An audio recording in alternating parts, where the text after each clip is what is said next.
I'm Sabrina, and this is The Creative Edge. Whether it's a philosophy, a mindset shift, or a technical skill, everyone experiences something that makes them move with a new energy. I'm here to uncover what takes people from good to great. Let's dive in. Hey, what's up? My name's Christiano. I'm the head pizza maker at Scars. I guess also sometimes I model. What did you bring us today? So I got 2 slices from Scars. I thought it was for the occasion. We cheers pizza instead of drinks. Scars Pizza is some of the very best in all of New York, so Thank you. so much for this. Thank you. I'll grab Here this go. from you. Give you the mic. Are you usually a plain slicer? Yeah, I eat pizza every day. Because, I got to do quality control, and I just love pizza. I think the measure of a pizzeria is their plain slice, because anyone can put like a boatload of toppings on top of a pizza. So if you really want to get a good feel for the dough, their sauce, you eat the plain. So that's just what I eat every day. And you never get sick of it? No. And it's we use really good ingredients. So that's how I can stay skinny and model and still eat pizza. I'm telling you guys, if you want to stay skinny, just eat Scars. All right, let's cheers. Cheers. Cheers.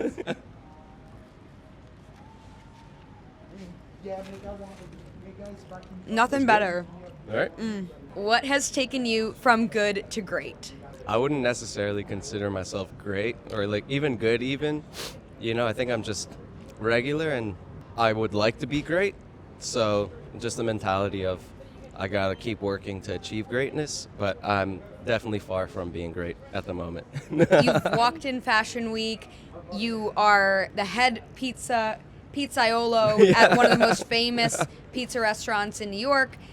Arguably, people say you're great. I'm not self-deprecating at all. I think I do my job well, but in terms of what there is to learn, there's still so much for me to learn, so much I can improve on in just my day-to-day. If I just think that I've made it, then I'll just never get better. So I think there's always another level you can push past. To me, someone like my mom is great, or single moms, my mom was a single mom, raised me, went worked 2 jobs, then went to school at night, took me to school, made me dinner. To me, that's someone that's great. And I just make pizza and sometimes model, so I'm just average, in that light. I feel like you have such a humbling approach to how you want to better yourself, how you want to keep going. I think a lot of people don't have that mentality. Why is it so important to realize that you always need to keep growing? Well, because there's always going to be someone out there that's faster, bigger, stronger. That's what they always told me when I was playing basketball growing up. Or there's always someone smarter. There's always someone better. So it's you can't just feel like you made it at the top. And even if you are standing alone at the top, you can still push yourself further. And I think there's always going to be some kind of new technological advancement in the pizza field with an oven, or you can always tweak the dough recipe and look for new ingredients. There's endless things out there. And if you just stay complacent and are happy with where you're at, sure, there's nothing wrong with that, I think. But for me, it's I'm constantly just okay, what can I do to be better? How can I improve this?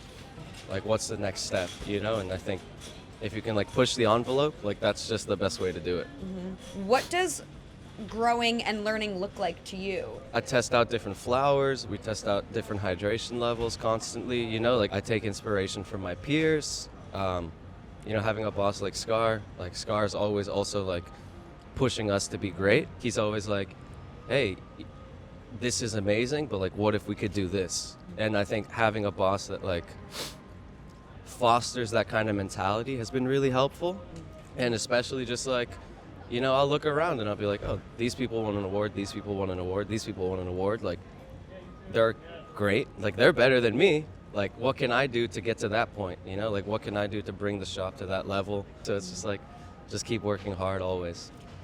I think it's so hard for people to receive feedback. Like you're saying, having a great boss who's motivating you to keep going and to work harder is so key in all of this. But 100%. For you, how do you take feedback critically and not offensively? Well, because I know that like any feedback given to me it's not like, I think ego is like a very dangerous thing.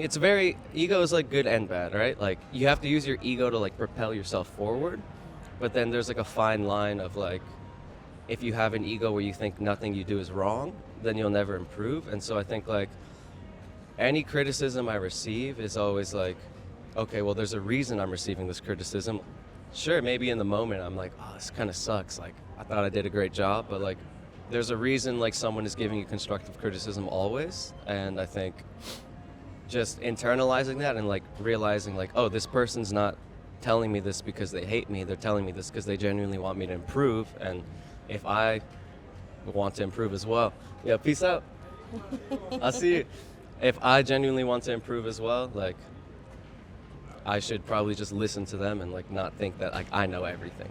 You walked the runway at Fashion Week in Paris last year, and you're doing it again this year. Yeah. Where do you get your confidence from? Well, I was like actually never really like a confident person. I was never really like that confident of a person. I'm still not really that confident. I'm pretty shy. But having that recognition of like being signed to a modeling agency, being like, okay, well, like even if I don't believe in myself, like someone else believes in me. I think it's key to have like people around you that support you, and that like that helped build my confidence. I think some people just have like an inherent amount of like insane confidence. Like I'm not one of those people. But like thanks to my friends and like, you know, the environment I'm in, I've like been able to build up my confidence. And like sometimes it is just like fake it till you make it, you know? It's like, damn, like before I walked out my first show, I was like, what am I doing here? I don't belong here. You know? And then like, you know, you kind of like with experience you build confidence too. So I love it. It's so important who you surround yourself with.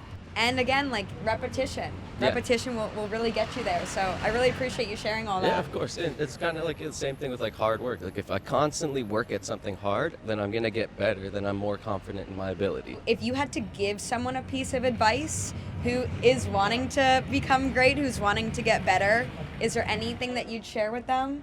Keep working hard. Like if you want to be great, like it's a lot of sacrifice, you know, like I haven't been on a date in like 8 months. You know? We got to get you back out there. or however long it's been. Like I'm blessed that I love my job, so it never really feels like work. But I spend the majority of my time inside the pizzeria, and if I'm not inside the pizzeria, I'm traveling for the pizzeria, or I'm traveling for modeling. Like I don't see my friends that often. Like it's as much as I'd like to, you know. But it's like you really have to.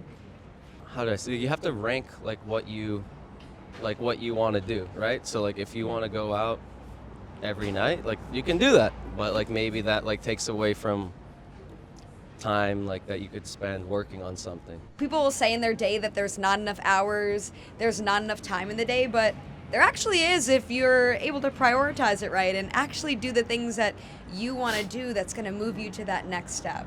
Yeah, it's like I wake up at like 5:36 usually. I like work out twice a day, so I'll go to the gym like for 2 hours from 6 to 8, then go to work, take a break at like 1, go to the gym again for like another hour. It's just kind of crazy, but and then just go right back to work and then finish work maybe midnight, 1 a.m., 2 a.m. sometimes. But you know, thank God for sugar-free Red Bull and iced black coffee. But yeah, that's really like it's just. Comes down to time management, like, and you have to be willing to sacrifice something because you're not going to be able to do everything you want.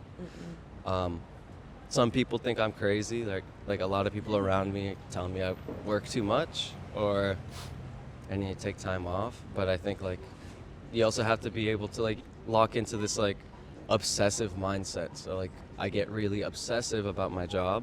I get obsessive about the dough. I get obsessive about like any new project we have. I'm like, I can't sleep until I finish it. So it's like you have to love what you do, and I guess also just like kind of be an insane, obsessed person. Yeah. Be an obsessed, insane person. That's the key to getting you to where you want. Pretty much, yeah. Right now, I'm going to jump into our Fast Five segment to get to know a little bit more about your daily rituals. Are you an early bird or are you a night owl? I like them early mornings because like no one's around and like it's quiet. I can listen to my music. The gym is always empty. I stay up late for like work reasons. Like ideally, I'd love to go to bed at like 10 p.m. or 9 p.m. But yeah, definitely a morning person. And what do you typically eat for breakfast? Actually, Pizza? Yeah, I actually don't really eat breakfast. Like maybe I'll have like some chia seed water. Chia seed water. Yeah, so like soak chia seeds in water overnight and just like chug it. I gotta try that. Because I heard it's like supposed to be. I don't know. I actually don't know if it's good for you, but I heard it's good for you on Instagram. So that's where I get. It's the best, most reliable news outlet. And then probably like the first solid meal I'll eat is pizza. What's your favorite hobby? I kind of like picked up a new job. Like not a new job. Like I'm like apprenticing for a florist. I really like flowers. Pretty much, she's like just teaching me how to do flower arrangements, teaching me about the different types of flowers. I always liked flowers growing up, so that's kind of a hobby. And then I like to read. Those are really great hobbies. Yeah. And what do you do for self-care? What's your favorite self-care hack? I have a really bad sweet tooth, so I guess my form of self-care will be like kind of just like do research on like what kind of bakeries are new or what kind of like new ice cream place opened, and then I'll just go walk and get myself ice cream or a sweet like a pastry, and then just sit in the park and people watch. That's kind of my form of self-care. There's no better self-care form than a sweet treat. And then my last question here is, who do you go to for advice? Actually, I have a really good homie, Andrew. He's been giving me good advice. Or I'll go to Scar. Scar will give me really good advice. People who I admire, who are like strive to be, that are around me, I'll always ask them for advice too. Because I'm like, okay, like clearly they know something more if they're at the level they're at. So. That's a great point. You don't want to take advice from someone that you don't want to be like. Yeah, maybe. Yeah, that's a good idea. That's a good piece of advice. Is there anything that I didn't ask you today that you wanted to make sure got in this interview?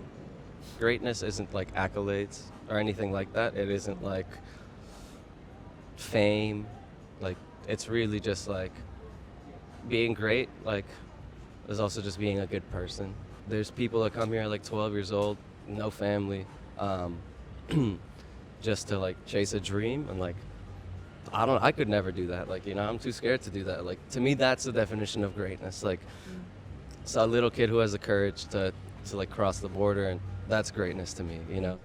Thank you so much for coming on Creative Thank Edge. I know a lot of people are going to take so much away from this episode and realize that there's a lot more that they can be doing.